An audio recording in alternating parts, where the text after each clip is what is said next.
focus. Subscribe our channel.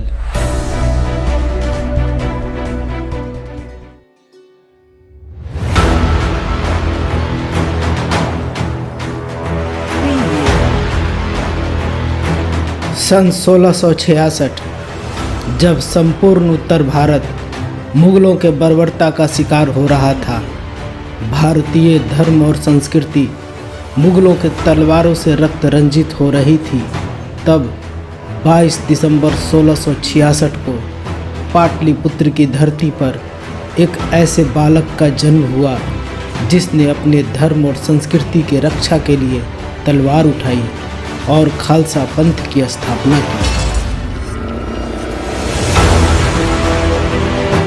भारतीय सिख संप्रदाय के नवे गुरु पिता गुरु तेग बहादुर और माता गुजरी देवी के गर्भ से जन्म लेने वाला इस बालक का बाल्यावस्था में गोविंद राय के रूप में नामकरण हुआ। यद्यपि गोविंद राय की बाल्यावस्था का महज 4 वर्ष ही पाटलिपुत्र के धरती पर गुजरा, लेकिन इन 4 वर्षों ने भारत के धर्म और राजनीति के लिए नई इबारत की पृष्ठभूमि तैयार की।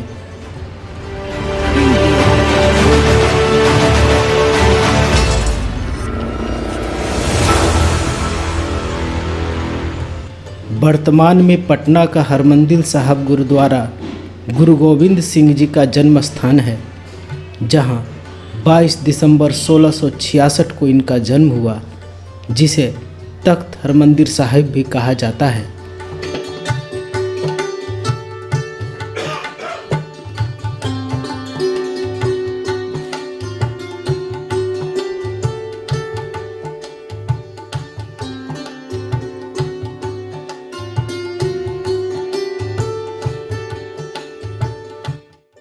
यह गुरुद्वारा सिख समुदाय के लिए महातीर्थ माना जाता है।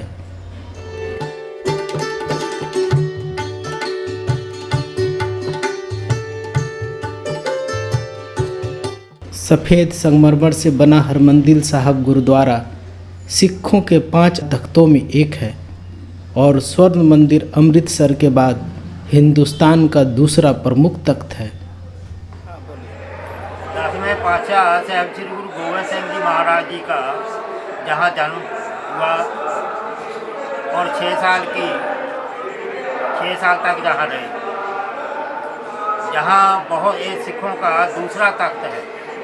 पहला तख्त है अकाल तख्त अमृतसर साहब से, दूसरा तख्त है पटना साहब है, और जहाँ बहुत बड़ा महत्व है क्योंकि गुरु साहब ने बहुत वरदान दिए हुए हैं। जो भी जहाँ आके अपनी अरदास अर्चना पूजना करता है उसकी सारी मनोकामना पूरी होती है। और गुरु ग्रंथ साहब जी को गुरु गोविंद सिंह जी महाराज गुरु ग्रंथ साहब जी के लड़ ला के गए हैं और गुरु अमृत छकिए और नाम जपिए वंड छको का जो संदेश दिया है वो सारी पूरी मानवता के लिए है। वो ये नहीं है कि कले सिखों का नहीं है, ये जो गुरु ग्रंथ साहब है सारी मानवता के लिए, पूरे वर्ल्ड के लिए ये एक संदेश है।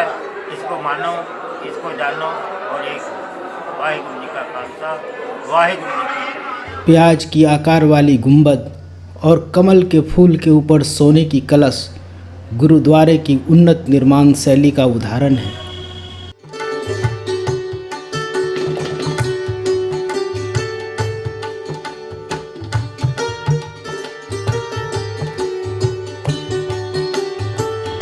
चार स्तंभों वाली सफ़ेद संगमरमर की बनी छतरियाँ भारतीय वास्तुशिल्प कला शैली की हैं।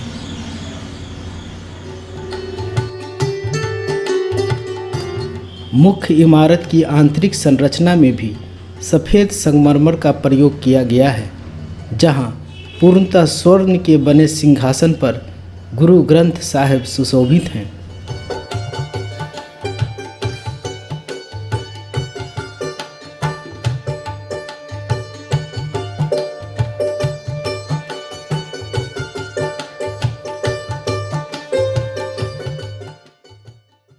मुख्य गुरुद्वारे के अंदर ही एक कुआं है जिसमें गुरु साहिब जी की माताजी पानी भरा करती थीं।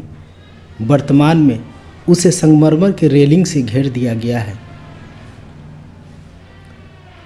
गुरु गोविंद सिंह का बाल्यावस्था अन्य बालकों की तरह ही शरारतों से भरा था। ऐसा माना जाता है कि इसी क्रम में खेलने के दौरान एक दिन उन्होंने अपने सोने का कंगन गंगा नदी में फेंक दिया था। माताजी की डांट पड़ने पर जब उस कंगन को खोजने का प्रयास किया गया तो हर बार सोने का कंगन ही नदी से निकलने लगा। इसलिए इस घाट को कंगन घाट कहा जाता है।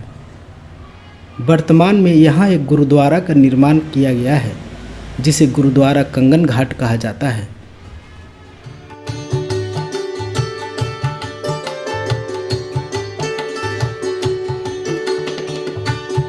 किसी भी प्राणी का बाल्य अवस्था जीवन के अन्य अवस्थाओं से बिल्कुल अलग होता है। गुरु गोविंद सिंह जी के बाल्य अवस्था का एक महत्वपूर्ण घटना राजा फतेह चंद मैनी के घर से जुड़ी है। निःसंतान फतेह चंद मैनी और उनकी पत्नी बिशंभर देवी को बालक गोविंद राय से काफ़ी प्यार था और गुरुजी अधिकांश समय उनके साथ ही गुजारा करते थे। एक दिन उन्होंने राजमाता बिशंभर देवी के गोद में बैठकर उन्हें माता कहकर पुकारा और उसी समय से दंपति ने उन्हें अपना धर्मपुत्र मान लिया था और राजमाता ने गुरुजी के भूख लगने पर चने का घुघनी खाने को दिया था। वर्तमान में उस स्थान पर गुरुद्वारा बाल लीला का निर्माण किया गया है। यहाँ प्रसाद के रूप में श्रद्धालुओं को चने का घुघनी दिया जाता है।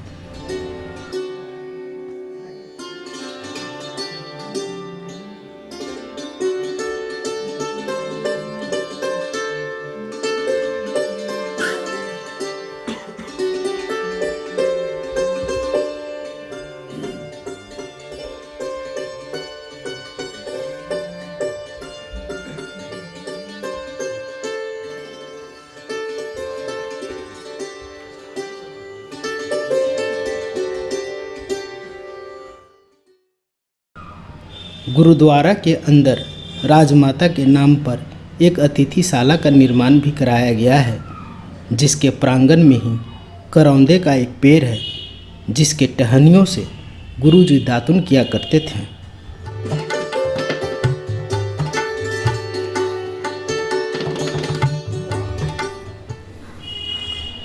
पटना साहिब न केवल गुरु गोविंद सिंह जी बल्कि गुरु तेग बहादुर जी और गुरु नानक देव जी से भी जुड़ा रहा है, जिसमें गुरु का बाग और गुरुद्वारा गाय घाट अति महत्वपूर्ण है।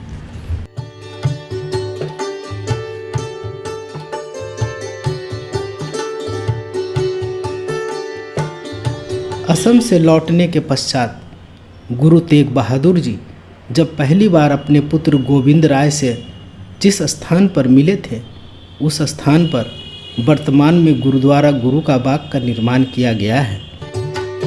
कहा जाता है कि नवाब रहीम बख्श और करीम बख्श का यह सूखा बागीचा गुरु तेग बहादुर जी के पांव रखते ही हरा भरा हो गया था, जिसे देख नवाब बंधुओं ने बागीचों को गुरु को सौंप दिया।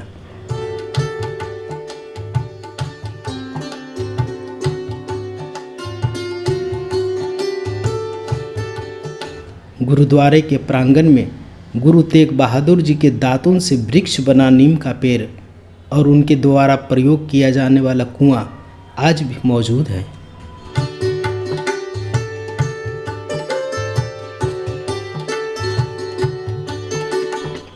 इसके साथ ही जिस इमली के पेड़ के नीचे उन्होंने विश्राम किया था, उसकी सूखी टहनियों को आज भी सुरक्षित रखा गया है।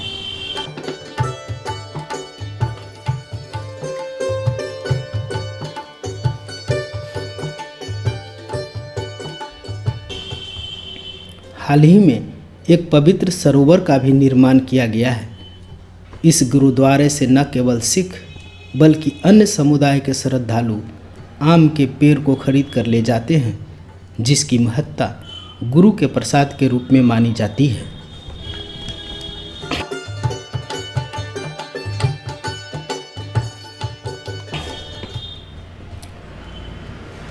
गुरुद्वारा गाय घाट से हर साल गुरु गोविंद सिंह जी के प्रकाश पर्व के उत्सव पर ग्रंथ साहिब की शोभा यात्रा निकाली जाती है।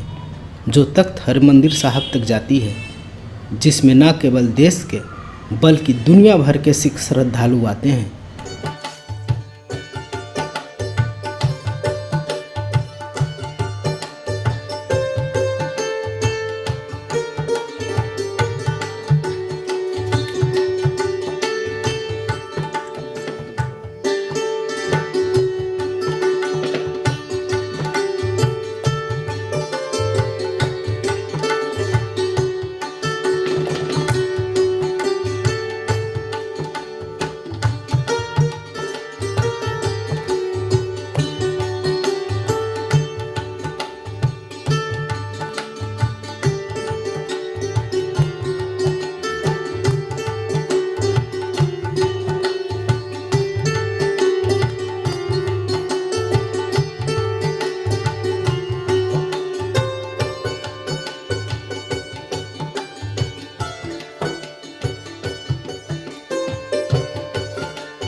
कहा जाता है कि गुरु तेग बहादुर जी के भक्त जैतामल को यहाँ माता गंगा स्वयं गाय के रूप में आकर स्नान कराती थी, इसलिए इसे गुरुद्वारा गाय घाट कहा जाता है।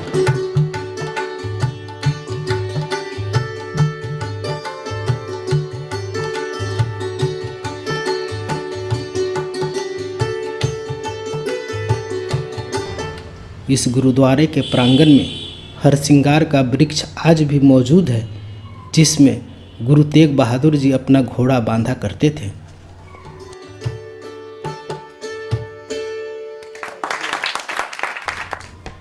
राज्य सरकार, केंद्र सरकार और सिख संगठनों के सहयोग से पटना साहिब को सिख सर्किट में जोड़ने का प्रयास निरंतर जारी है, ताकि देश का हर नागरिक अपने महापुरुषों के वीर शौर्य गाथा को जान सके। Focus. Subscribe our channel.